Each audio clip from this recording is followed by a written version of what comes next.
Hello everyone! Today we begin our journey into the heart of medieval villages, a world of bustling fairs, damp stone churches, and marriages that, unlike today's, were far from being just about love. Behind the crooked flower crowns, the banquets full of stale bread and watered-down ale, there was something much more serious. Each union was a social contract, a political alliance, or even a strategy for survival. Getting married wasn't just about bringing two people together. It was about bringing families, reputations, and entire futures together. So, before you get settled, please like the video and subscribe to the channel, the best place on YouTube to travel through history and discover secrets that books don't always tell, and comment below where you're watching from and what time it is. It's always fascinating to see who's joining us right now. Now turn off the lights. Imagine the smell of cheap incense inside the village church, and let's embark together to discover what it was really like to get married in the Middle Ages. You wake to the crowing of roosters and the distant sound of hammers. The sun has barely risen, but Blackwood Village is already buzzing with activity. Today is no ordinary day, it's wedding day. And in the Middle Ages, weddings are events that move the entire community. Your hands touch the straw of the mattress as your eyes adjust to the dim light. The familiar smell of wood smoke mixes with the aroma of bread baking in the communal ovens. A medieval wedding begins long before the ceremony. You get up and walk to the narrow window. Outside, the village looks like a bustling beehive. Women carry water jugs, men adjust carts adorned with colorful ribbons. It's as if everyone has a role in a play rehearsed for generations. The packed earth floor is cold beneath your bare feet. You think of the couple, Thomas and Margaret, children of families who negotiated this union for almost 2 years. Love? Perhaps it will come later. For now, what matters are the lands that will be united and the alliance is strengthened. You dress in your best clothes, saved especially for occasions like this. The rough linen tunic was washed yesterday and still carries the scent of dried herbs. It's like your Sunday best, only with a little more effort in smoothing out the creases. Outside, the sky has that timid blue of early spring. The dirt roads are decorated with wildflowers and green branches. It's almost like those impromptu village fete decorations, but without the colorful streamers and with much more religious significance. Children run among the adults, their laughter echoing between the wooden and stone houses. They carry small flower crowns, some already coming apart from the excitement. For them, it's just another day of fun. For the adults, it's the social machinery functioning as it should. You walk towards the central square, where neighbors greet each other with nods and subdued smiles. Conversations revolve around predictions, whether it will rain, whether the harvest will be good, whether the marriage will bring luck. It's like a live gossip show, but with real-life consequences.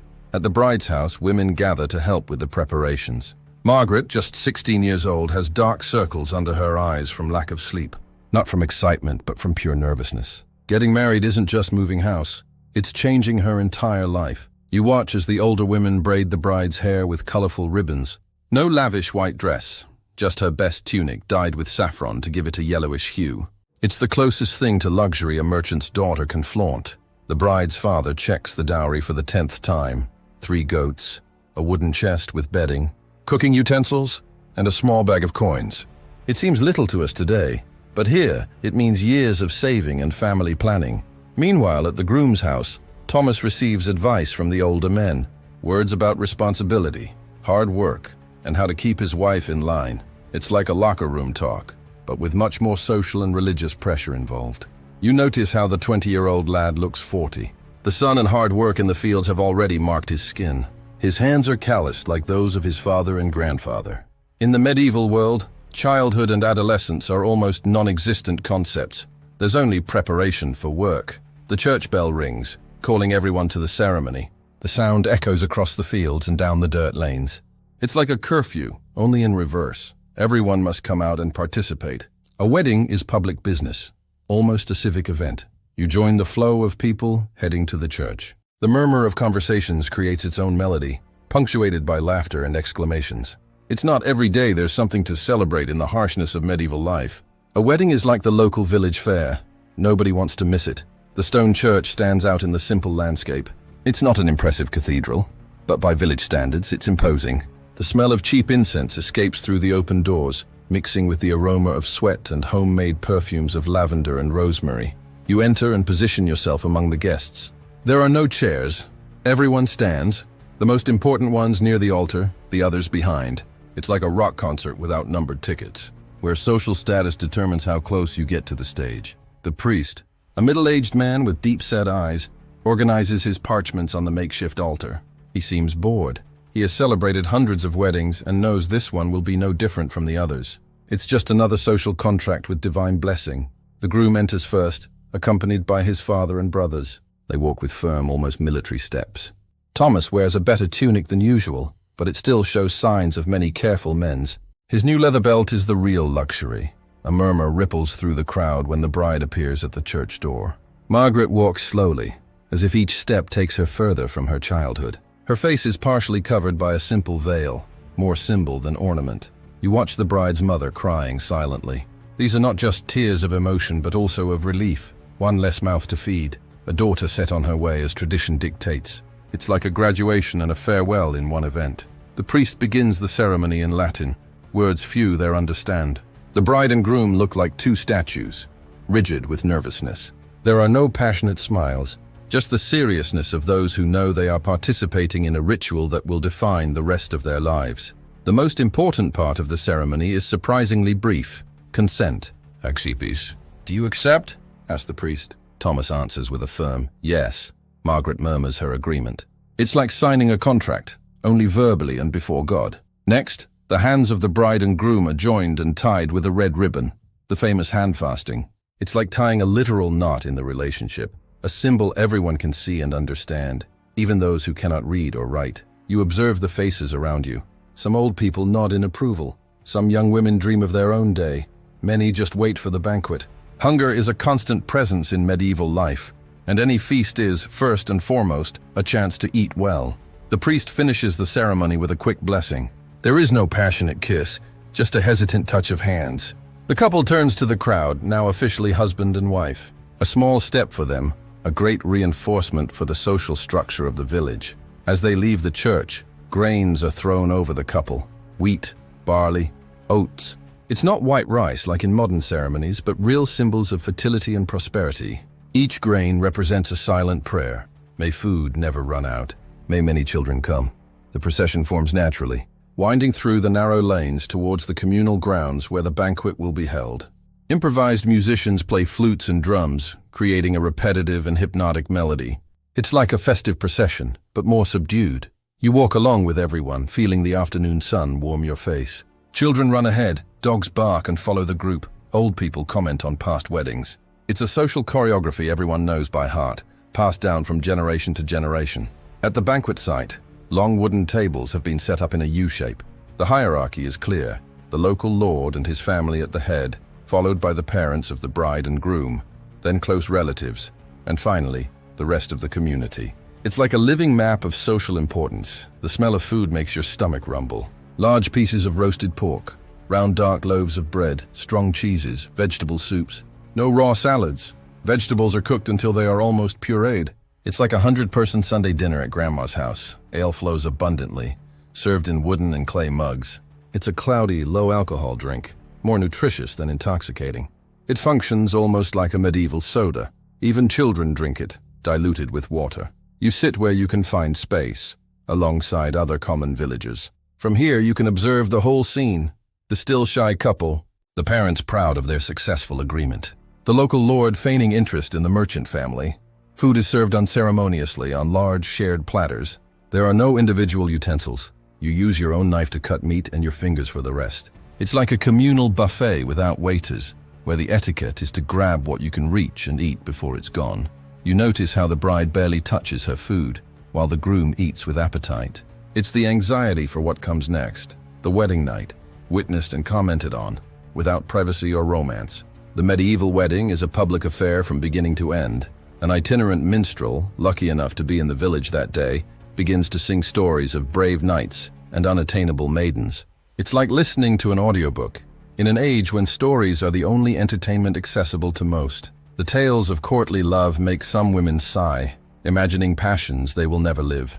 Reality is very different from poems. Marrying for love is a rare luxury, almost always reserved for widows and widowers who have already fulfilled their family obligations. As the sun begins to set, the ale takes effect and the dancing begins. These are not couple dances, but circles where everyone participates, spinning clockwise to the sound of flutes and drums. It's like a country folk dance where the steps are known to all. You join the dance, feeling the warmth of bodies and the contagious rhythm. For a few hours, social differences seem less important. It's one of the rare moments when serfs and lords occupy the same space, albeit on opposite sides of the circle. Children play among the adults, imitating the dances or inventing their own. There is no clear distinction between childhood and adulthood. They observe and absorb everything, learning their place in the complex social web from an early age. When night falls completely, torches and candles are lit, creating a circle of warm light against the cold darkness. Without electricity, the medieval night is profoundly dark, populated by real and imaginary fears. Light is protection, comfort, and luxury. The feast continues, but now the important tradition of escorting the newlyweds begins. A group of men surrounds Thomas, while women lead Margaret to the small house that will be the couple's new home. It's like a stag and hen party happening at the same time. You observe the noisy procession, full of double entendres and explicit advice shouted amid laughter. Medieval sexuality is paradoxical, controlled by the church but openly expressed at moments like this. It's like a medieval variety show, uncensored. At the door of the new couple's house, a brief ritual takes place. The bride's father symbolically hands the key to the groom. It is the official transfer of responsibility. Margaret now belongs to another family, another man. It's like a change of ownership, but with people. The couple is practically pushed into the house, while guests remain outside, singing, banging on pots, and shouting suggestions. Privacy is an almost non-existent concept. The medieval wedding is a communal institution from beginning to end. Some more insistent guests stay near the windows, hoping to hear sounds that confirm the consummation. It's like medieval gossips, but without cameras and with much more social consequence. The bride's virginity is a matter of public interest. You discreetly move away from this group, returning to the main party area. Some old people are already sleeping in improvised corners. Children have fallen asleep under tables. Young people still dance with energy renewed by the ale. It's like the end of a New Year's Eve party, mixing euphoria and exhaustion. The stars shine brightly in the light pollution-free sky. You look up and think of how many weddings like this have happened under the same stars.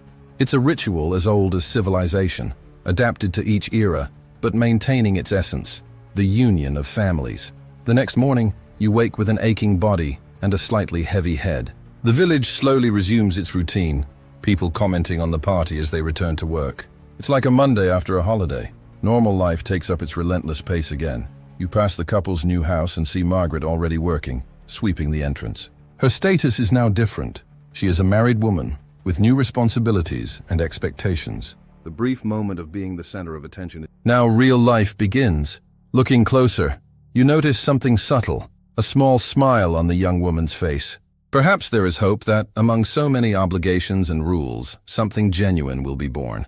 Love may not be the beginning of medieval marriage, but sometimes it develops like a stubborn plant among stones. You go on your way, thinking about how medieval marriage is different and, at the same time, similar to what we know today. Rituals have changed, expectations have evolved, but the search for connection, security, and belonging remains fundamentally human. As you walk away, the village continues its daily dance. One wedding has ended, but others are being negotiated, planned, dreamed of. The wheel of medieval life turns, driven by traditions, necessities, and occasionally by small and precious moments of affection. The morning advances, and you decide to explore more of medieval life beyond the wedding. After all, daily life is made of much more than celebrations. It is in routines that the true soul of an era is revealed. You walk to the village well, where women gather to fetch water. It's more than a domestic chore. It's a female social ritual, an informal parliament where news is exchanged and reputations are made or broken. It's like a live town gossip session. Conversations revolve around yesterday's wedding, of course. The bride looked pale, one comments. The dowry was smaller than promised, another whispers. It's like watching a real-time gossip program, where every word can alter the fragile social balance. You continue to the fields surrounding the village. Men and women work side by side, bent over the earth. In medieval peasant life, there is no rigid division of labor outside the home. Everyone participates in planting and harvesting. Survival depends on it. The sun is already high, warming your back as you watch the work in the fields. There are no machines, only human and animal strength. It's like watching a documentary about sustainable agriculture, but without the option to return to technology afterward. Children as young as 6 or 7 help, scaring birds or carrying small bundles. Childhood is a luxury few can afford. It's like seeing a super early apprenticeship system, where learning happens practically, under the harsh sun. You notice how the work has its own rhythm, punctuated by songs and breaks for water. There are no clocks, only the sun marking the hours. It's like a natural playlist, where each season has its own songs and times. At midday, everyone stops for a simple meal. Dark bread, hard cheese, and raw onions. It is eaten in silence, with the concentration of those who know they need to regain energy. It's like a Formula One pit stop, but without the rush and with much more appreciation for each mouthful. After eating, some close their eyes for a few minutes, enjoying the brief shade of the trees. It's not laziness, it's a survival strategy, conserving energy for the long hours still to come. It's like a battery-saving mode, medieval human version. You continue your walk and reach the mill. The rhythmic sound of the large stone wheels grinding grain creates a kind of primitive industrial music. It's like an ancestral techno beat, marking the tempo of food production. If you're enjoying the journey, comment here. Would you dare to live a medieval wedding with all the village watching you? The miller, a respected and feared man in the community, weighs grains and collects his share. He is both essential and suspicious. Everyone needs him, but distrusts his measures. It's like a bank nowadays. Necessary, but always under the suspicious eye of customers. Following the path, you pass the blacksmith's forge. The heat from the furnace escapes through the open door, along with the metallic sound of hammer against iron. Sparks dance in the air like small orange fireflies. It's like watching a miniature pyrotechnic show. You stop to watch the blacksmith shaping a horseshoe. His movements are precise, the result of years of practice. There are no instruction manuals or online courses. Knowledge is passed from master to apprentice, as it has been for millennia.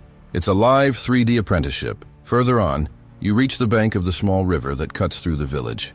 Women beat clothes against stones, creating a percussive rhythm that echoes among the trees. It's like an improvised drum kit, where each beat removes a little of the accumulated dirt from the sturdy fabric. The smell of homemade soap, made from ashes and animal fat, hangs in the air. It's not perfumed like modern detergents, but it serves its purpose. It's like comparing a basic utility car to a luxury one. Less comfort, same functionality. The washerwomen chat animatedly, laughing and singing. Hard work is softened by company. It's like a live podcast, where each participant contributes stories, jokes, and gossip while their hands work automatically. One of the women has red, cracked fingers from constant contact with cold water. There are no moisturizing creams or rubber gloves. The body simply pays the price of labor. It's like a biological clock that marks time not in hours but in calluses and wrinkles. You continue your journey and reach a small, secluded cottage, home to the local healer. Dried plants hang from the ceiling. Jars with mysterious liquids fill rustic shelves. It's like entering an ancestral apothecary, where science and superstition mingle. The old healer prepares a poultice for a man with an arm abscess. Her wrinkled hands work with the precision of decades of experience. There are no antibiotics, only herbs, prayers, and empirical knowledge. It's like emergency medicine with minimal resources. The sick man bites a piece of leather while the healer cleans the wound. There is no anesthesia beyond the raw alcohol they both drank before the procedure. It's like a frontier medicine scene, but without the dramatic soundtrack to distract from the real pain. You move away, thinking about how pain was a more constant companion in medieval life. Untreated teeth, misaligned bones, mysterious fevers. The human body navigated a sea of discomforts without the compass of modern medicine. Arriving at the village center again, you observe the simple houses. Wattle and daub walls, thatched roofs, packed earth floors. These are functional constructions without aesthetic concern. It's like comparing a basic shelter with a house designed by an architect. Inside these houses, entire families share a single room. Privacy is an almost non-existent concept. Parents, children, grandparents, all sleep, eat, and live in the same space. It's like open-plan living without cameras, where everyone knows everything about everyone. The furniture is minimal, a rustic table, backless benches, chests for storing few belongings, straw on the floor for sleeping. There is no decoration beyond a few hung utensils. It's like extreme survival minimalism, born of necessity, not aesthetics. The windows are small, covered with waxed cloth or wood. Glass is a luxury item reserved for the church and the feudal lord. Light is scarce even during the day, creating gloomy interiors. It's like living in an eternal energy-saving mode. You watch a mother breastfeeding while stirring a cauldron over the fire. Multitasking is not a modern concept. It is ancestral survival. Medieval women are experts at doing several things at once. It's like a human operating system in constant parallel processing. The smell inside the houses is a complex mixture. Smoke from the ever-present fire, food being prepared, rarely washed bodies, damp straw. It's not unpleasant for the inhabitants. It's the smell of home. It's like that specific aroma of grandma's house, only more intense. As the afternoon progresses, you notice the rhythm of medieval life slowing down. Work in the fields continues, but with less intensity. Some artisans begin to put away their tools. It's like the inverse rush hour. Instead of frantic activity, there's a gradual deceleration. You decide to visit the village's only tavern, a predominantly male space. The smell of fermented ale and sweat permeates the air. Men play dice made of bones and discuss the harvest. It's like a sports bar without the sports, where agriculture is the big championship. The tavern keeper serves drinks in wooden mugs without bothering to wash them between customers. Hygiene is a flexible concept. It's like a shared cup system, where each sip comes with a bonus of bacteria from the previous drinker. At the tables, conversations revolve around exaggerated stories and complaints about taxes. Some discuss politics in veiled terms, criticizing the local lord or the bishop. It's like medieval Twitter, but with more immediate consequences if the wrong words reach the wrong ears. You leave the tavern and notice that the sky is beginning to change color.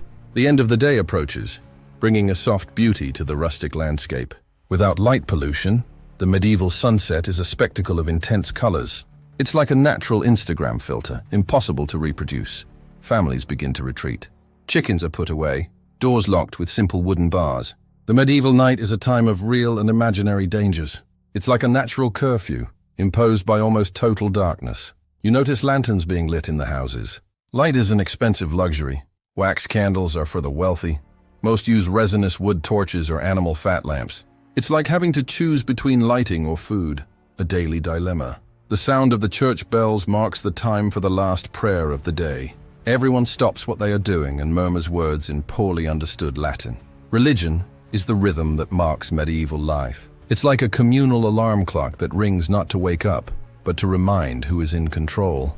As night settles in, you observe the starry sky. Without artificial lights, the Milky Way spreads like a silver river among thousands of visible stars. It's a spectacle few moderns have ever seen. It's like watching the universe in natural IMAX. In the now almost deserted streets, a night guard passes, carrying a torch. He is not there to protect people, but to ensure no one breaks the curfew. It's like a security guard watching prisoners, not protecting them. You take shelter for the night and reflect on medieval religiosity. The church is not just a place of worship, but the center of community life, the living calendar, the judicial system, the school, and entertainment. It's like having all modern institutions merged into one. At dawn, the church bell rings again, calling for the first mass. Many attend, not only out of devotion, but because it is where community matters are discussed. It's like an analog social network, where important information is shared. Inside the church, you clearly observe the marked social differences. Nobles in front, peasants behind. Some sitting on simple benches, most standing. It's like a visual map of social hierarchy, reinforced weekly. The priest's Latin sounds mysterious and powerful to illiterate ears. Few understand the words, but all feel their weight. It's like watching an opera in an unknown language. The melody and emotion convey the message, even without literal comprehension. The church walls are painted with vibrant, biblical scenes. It's not just decoration. It's the visual Bible for those who cannot read. It's like a medieval Netflix, where each image tells a story of salvation or condemnation. The smell of incense partially masks the odor of rarely washed bodies. Hygiene in the modern sense does not exist. Full baths are rare, usually taken on special occasions like weddings. It's like living in a perpetual grunge festival, without showers. After Mass, you observe how people clean themselves, washing only hands and face daily, using aromatic herbs to mask odors, changing only the outermost layer of clothing. It's like a human dry cleaning system, practical but limited. You notice that many adults' teeth are already blackened or missing. Without brushes or dentists, oral health is precarious. Toothaches are treated with anesthetic herbs, or, as a last resort, extraction without anesthesia. It's like driving without shock absorbers on a bumpy road. In the village square, children play with simple toys, wooden hoops, rag dolls, miniature animals carved from wood. There are no toy stores or electronic games, but imagination flourishes. It's like a forced and permanent digital detox. You observe how children's games imitate adult life. Girls pretend to cook and care for babies. Boys simulate hunting or fighting. It's not just fun. It's training for their future roles. It's like an unpaid internship that starts in the cradle. At the edge of the village, you find marginalized people. A man with leprosy using a bell to announce his approach. A woman accused of witchcraft living in isolation. The fear of the unknown creates cruel barriers. It's like a medieval social cancellation system, but with fatal consequences. Returning to the center, you notice the diversity of hats and head coverings. These are not just fashion. They are markers of profession, social status, and marital status. It's like textile identification badges, legible to those who know the code. The clothes are rough, made of linen or coarse wool. Vibrant colors are rare and expensive, reserved for nobles. Peasants wear natural tones, brown, beige, gray. It's like an Instagram without filters, where luxury is not in appearance, but in functionality. You observe a group of women weaving. The process is long, from shearing to spinning, from weaving to sewing. A single piece of clothing represents months of work. It's like producing a smartphone from scratch, but without factories, just skilled hands and simple tools. Clothes are rarely washed. The process is too laborious to be frequent. Instead, they are aired and shaken. Stains are disguised, patches are constant. It's like having a single cell phone for life, endlessly repairing it instead of replacing it. Shoes, when they exist, are precious items. Many walk barefoot most of the time, even in the cold. Others wear heavy wooden clogs that leave permanent calluses. It's like choosing between expensive tires or driving on the rim. Neither option is comfortable. You pass a small monastic school where boys learn to read and calculate. They are sons of merchants or artisans. Peasants rarely have this privilege. Girls are absent. Their education takes place at home. It's like an inverse quota system. Inside the makeshift school, boys recite in chorus, writing on wax tablets with bone styluses. Paper is a luxury item. Mistakes are punished with a rod. It's like a rigorous coding boot camp, but with more beatings and less coffee. The teacher, a middle-aged monk, seems perpetually annoyed. Teaching is not a vocation but an obligation. His method is simple: memorization and repetition. There is no room for creativity or questioning.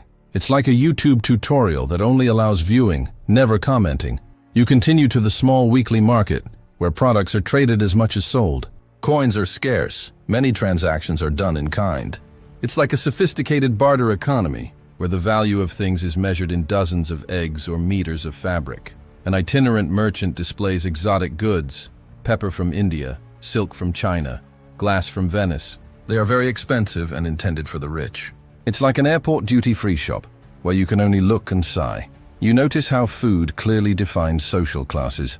Nobles eat white meat, white bread, spices. Peasants eat dark bread, pork, when available, vegetables. It's like a life subscription plan system. Basic, premium, and VIP. In the communal kitchen, women prepare the main meal of the day. There is no stove, just a large fire over which cauldrons hang. It's like cooking in a permanent campsite, where each meal is a complex, logistical operation. The menu is monotonous: oatmeal in the morning, vegetable soup and bread at midday, perhaps a little meat at night. Variations are seasonal, not daily. It's like having a restaurant menu that changes 4 times a year. According to the seasons, you observe how everything is utilized. Bones become broth, leftover bread becomes pudding. Even the ashes from the fire have use. It's not sustainability by choice, but by absolute necessity. It's like living with a zero-waste app that cannot be uninstalled. In the communal barn, grains are stored with extreme care. Each seed is precious, the difference between survival and hunger. Rats are the constant enemy in this battle. It's like storing money under the mattress in a neighborhood of thieves. Vigilance never ceases. You notice how the weather dominates conversations. It's not small talk, it's existential concern. An untimely rain can mean hunger in winter. It's like tracking the stock market when all your money is invested in a single company. Every fluctuation matters. On the horizon, dark clouds form. The workers in the fields look up with worried expressions. There is no weather forecast beyond observation and experience. It's like navigating without GPS, relying only on senses and memory. The rain begins to fall, quickly transforming the lanes into muddy streams. There is no drainage system, just the natural slope of the terrain. It's like living in a city without plumbing, where every downpour is a test of resilience for buildings and patience. People run for shelter, protecting what they can. Chickens are brought in, tools put away. children called with shouts. It's like an emergency drill that happens regularly, a choreography of survival repeated 1,000 times. Inside the damp houses, the fire struggles to stay lit. Smoke accumulates under the low roofs, making eyes sting. It's like living inside a poorly ventilated barbecue, where the price of warmth is difficulty breathing. You observe a family gathered around the fire. The father weaves a fishing net, the mother spins wool, the children shell peas. It's not a moment of rest, only the workplace has changed. It's like medieval home office, where tasks never end. The rain passes, and the sun returns, creating a rainbow that makes the children point excitedly. For them, it's pure magic. For adults, a good omen. It's like watching a 3D movie without special glasses. The extraordinary appears without technology. With the end of the rain, life resumes its rhythm. Puddles are used for washing clothes, fresh mud for repairs to house walls. Nothing is wasted. Everything has purpose. It's like a perfectly optimized operating system, where every bug becomes a feature. You head to the communal orchard, where fruits are beginning to ripen. Children are assigned to scare away birds with rattles and shouts. It's like a low-tech security alarm, with child labor as a rechargeable battery. The harvest is done with reverential care. Each apple, each pear is examined and stored according to its condition. The perfect ones last longer. The bruised ones immediately become cider.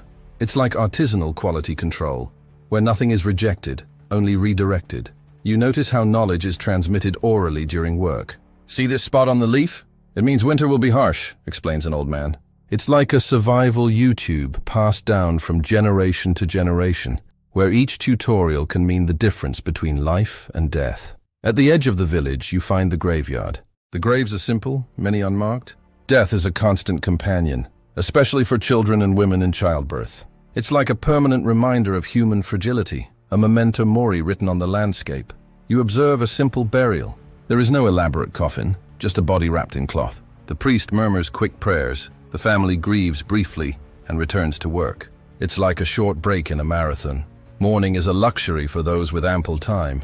Back in the village, you notice something curious. Despite the hardships, there are moments of genuine joy. Children laugh, young people flirt discreetly, old people tell exaggerated stories. It's like discovering that even without Netflix, smartphones, or shopping centers, happiness finds its way. At night, families gather to listen to stories. There are no books. Everything is in the memory of the storyteller, usually the oldest member. It's like a human Kindle, where each story has been downloaded through decades of attentive listening. The stories mix facts, legends, and Christian morals. Virtuous heroes, pure maidens, monsters representing sins. It's like a streaming service of content curated by the church, where every narrative has a didactic purpose. You observe how some stories make children tremble with fear. They are not just entertainment. They are warnings about real dangers. Don't go into the forest alone. Gains force when wolves are not just characters in tales. It's like a survival manual disguised as children's literature. Before sleeping, everyone prays together, asking for protection during the vulnerability of the night. Without electric light, darkness is absolute and populated by ancestral fears. It's like sleeping in a cave every night, trusting only invisible forces for protection. Sleep comes early, with sunset, and ends with dawn. There are no alarm clocks beyond the rooster and the church bells. It's like living in sync with the planet itself, a perfect circadian rhythm that no wellness app can replicate. You wake with the first ray of sun and notice something different in the village. Colorful banners are put up, people wear less worn clothes. It's a religious feast day, one of the rare moments when work gives way to celebration. The procession forms in front of the church. The patron saint, represented by a worn wooden statue, is carried by chosen men. It's like a sacred carnival parade, where the revelry is contained and directed towards the divine. Simple music accompanies the procession, flutes, drums, voices in repetitive chants. It's not an orchestra, but for medieval ears it's sublime. It's like watching an acoustic show when you've never heard amplification. Simplicity doesn't diminish the impact. You observe how the feast mixes pagan and Christian elements. The garlands of flowers, the circle dances, the discreet amulets under the clothes.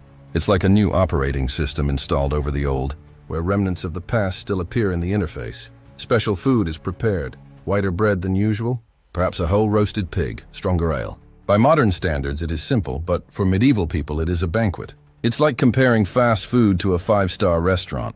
Everything depends on the reference point. You notice how the feast has its own rules. Certain liberties are allowed today. Young people can dance closer. Criticisms of the local lord are tolerated in the form of jokes. It's like a controlled break in the rigid code of medieval life, a moment of controlled breathing space. The feudal lord makes a brief appearance, distributing bread and showing calculated generosity. It's not pure kindness, it's political investment.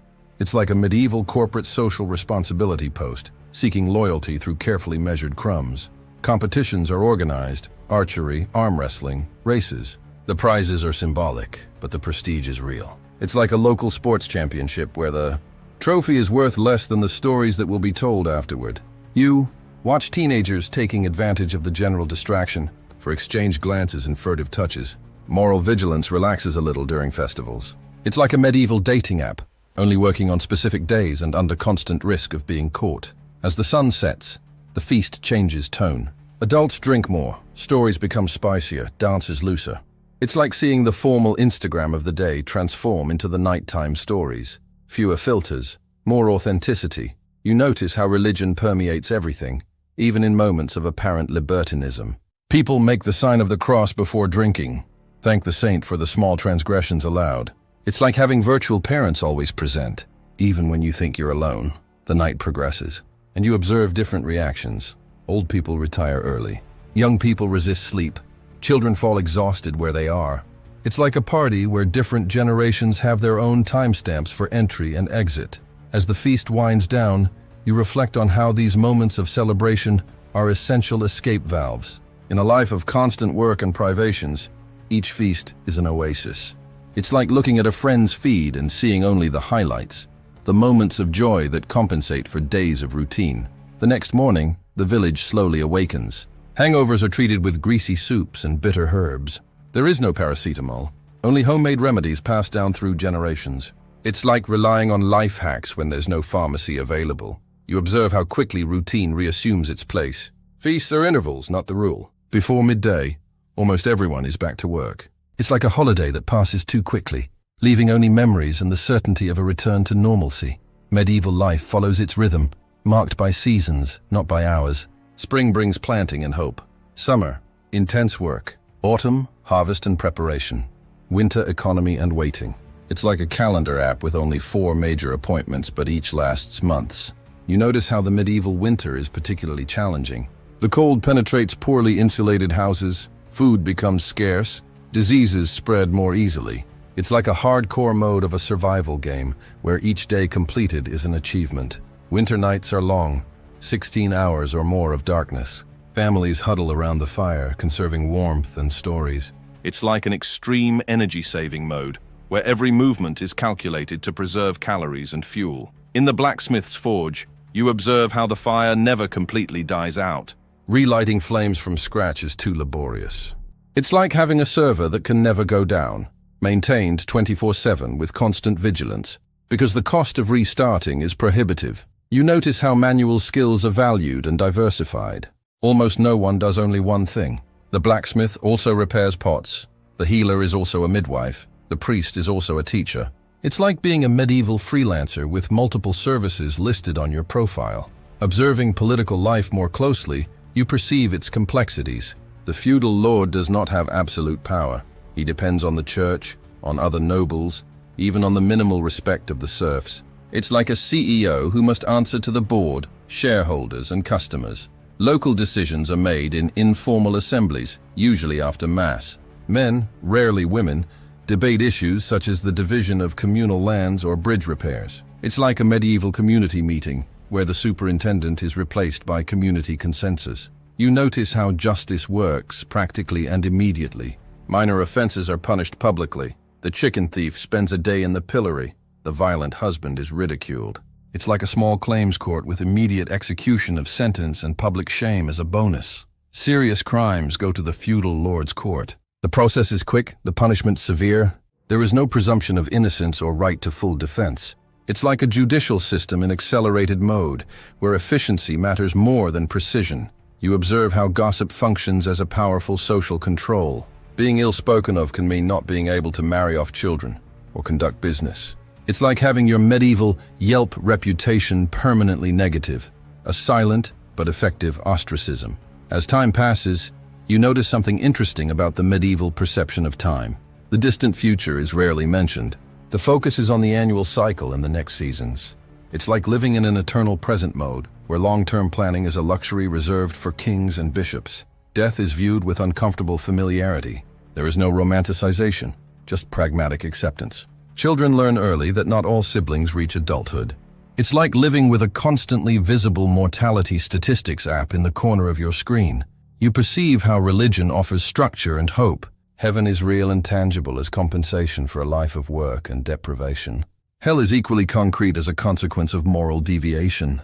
It's like a cosmic reward system, where the ultimate prize justifies the daily grind. Saints are almost familiar characters, with personalities and areas of specialization. Saint Apollonia for toothaches, Saint Blaise for throat problems. It's like having a list of specialized contacts for different emergencies, but on the spiritual plane, you notice how people seek divine signs in everyday life. A bird flying from left to right, an especially good harvest. The birth of a calf with unusual markings. It's like reading constant notifications from a divine app that comments on every aspect of life. The relationship with animals is paradoxically close and utilitarian. The same pig that children feed and pet will be slaughtered in winter. It's like a Tamagotchi that eventually becomes dinner. Emotional attachment exists, but never overrides practical necessity. You observe how the death of domestic animals is treated with ritual respect, but without excessive sentimentality. Prayers are said, every part is utilized, nothing is wasted. It's like a reverse unboxing, where each component has a specific destination and purpose. In the village, you notice how each generation seems a copy of the previous one. Children follow their parents' professions, live in the same houses, repeat the same gestures. Social mobility is an almost non-existent concept. It's like a game where your character starts with predefined attributes that rarely change. Occasionally, someone challenges this pattern. A peasant's son who becomes a blacksmith's apprentice. A girl who refuses to marry the one chosen by her parents.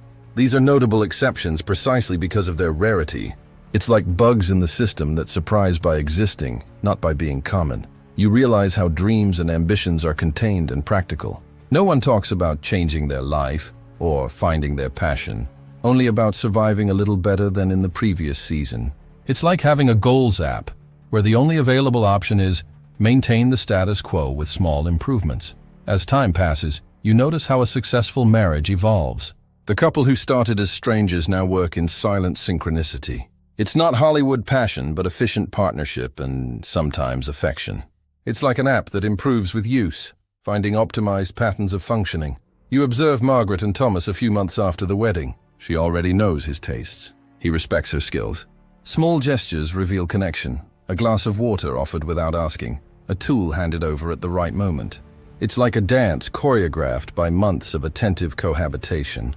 When news of the first pregnancy spreads, you notice the communal reaction. It's not just joy for the couple, but social validation. A childless marriage quickly becomes a target of concern and speculation.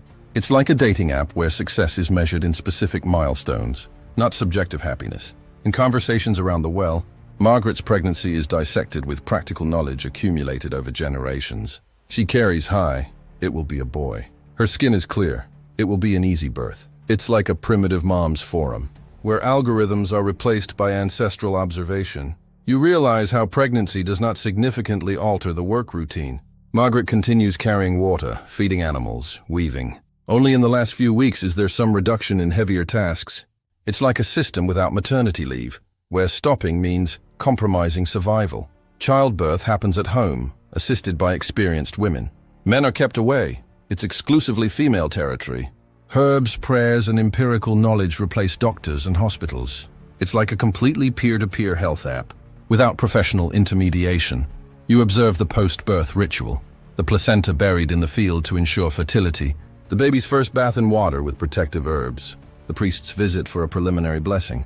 It's like a welcome checklist, where each item has symbolic and practical significance. Baptism happens quickly. Many babies do not survive the first days, and no parent wants their child in limbo. The ceremony is brief but solemn. It's like spiritual insurance taken out urgently, ensuring that, no matter what happens, the soul is protected. You notice how the baby is immediately integrated into daily life.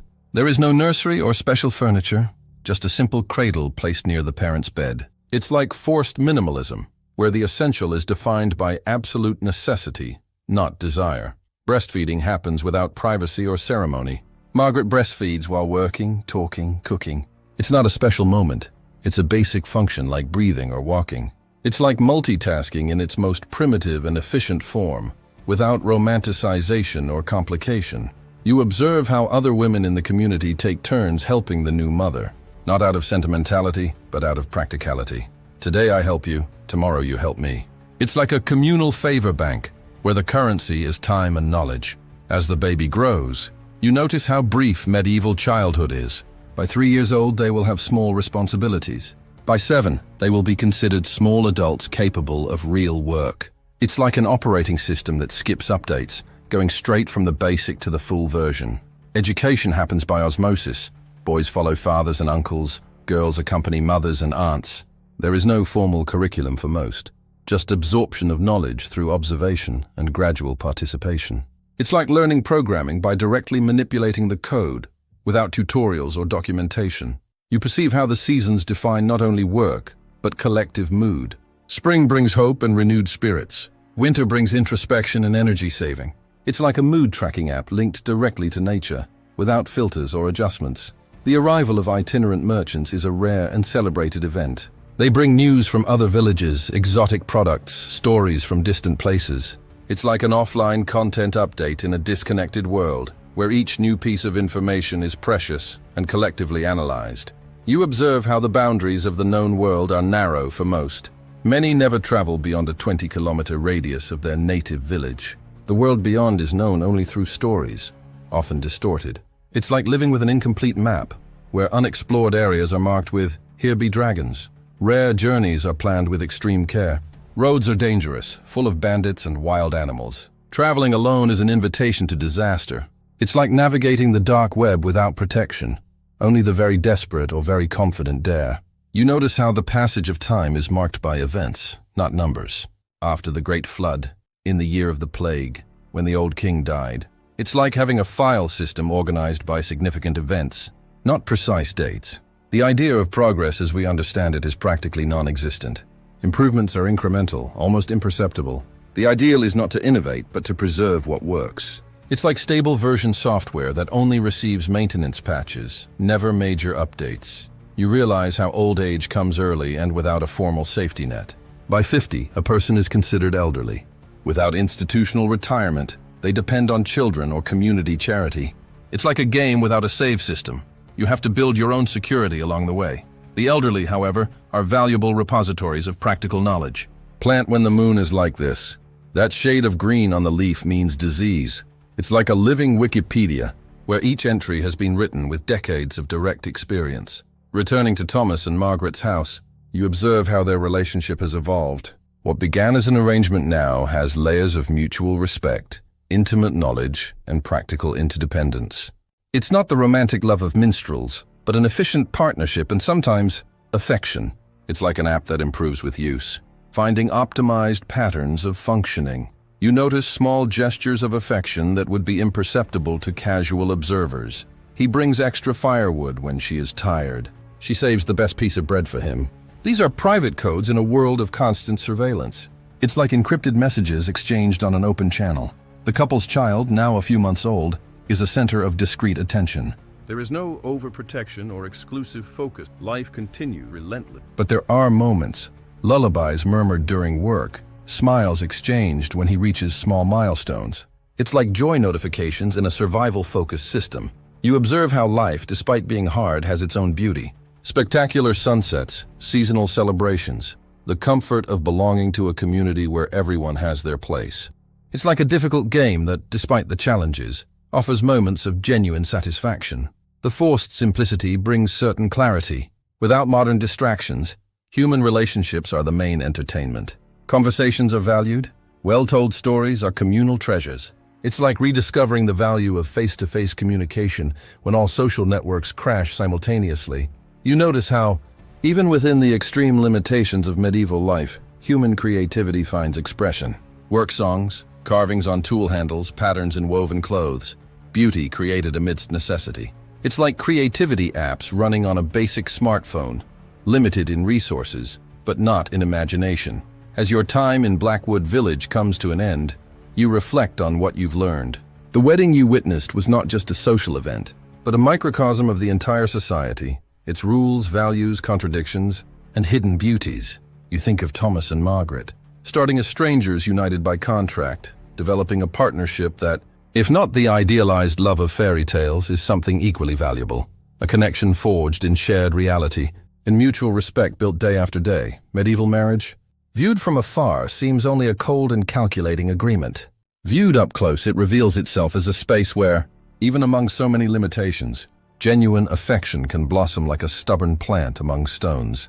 You realize that despite all the differences, there is a thread connecting those medieval unions to contemporary relationships, the human search for connection, security, and belonging, expressed through the rituals and commitments available in each era.